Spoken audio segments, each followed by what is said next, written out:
दुर्ग में स्वास्थ्य कर्मी मन करा था हड़ताल। वेतन विसंगति दूर करे के संगे संग नियमितीकरण करे बर कर्मचारी मन करे हवे ये कर मांग। चुनावी साल में सरकारी कर्मचारी मन के हड़ताल और आंदोलन राज्य सरकार पर चुनौती बनत जावत है। यही कड़ी में छत्तीसगढ़ स्वास्थ्य कर्मचारी संघ के दुर्ग जिला इकाई के सदस्य मन आज दुर्ग में धरना प्रदर्शन करी अपन मांग लेके प्रशासन ने ज्ञापन घलो दीन। ये मामला में छत्तीसगढ़ कर्मचारी संघ के जिलाध्यक्ष सत्येंद्र गुप्ता, नर्सिंग संगठन के जिलाध्यक्ष मंजू राज और कर्मचारी संघ के संयुक्त सचिव धरीराम ठाकुर कहिन की राज्य सरकार है चुनाव के पहले उमन नियमितीकरण के वादा करे रही से फिर आज तक के वादों पर कोनो किस्म की कार्रवाई नहीं करेगी है। पूरे प्रदेश स्तर में हड़ताल हो रही है अनिश्चितकालीन, और ये हमको मजबूरी में करना पड़ रहा है। हम नहीं चाहते थे कि हड़ताल करें, हम तो ये चाहते हैं कि सरकार हमारी मांग सुन ले।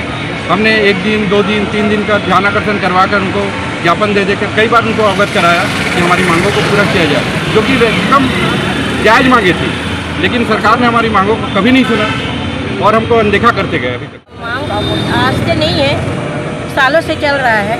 हम लोग यही चाहते थे कि अभी बहुत उम्मीद रखे थे कि 2-3 बार और हम लोग मुख्यमंत्री जी से बातचीत किए हैं, आश्वासन दिए हैं, तो हम लोग सोचते थे कि ये हो जाएगा, लेकिन आज इतना मजबूर हो गए कि हम रोड पे उतर आए।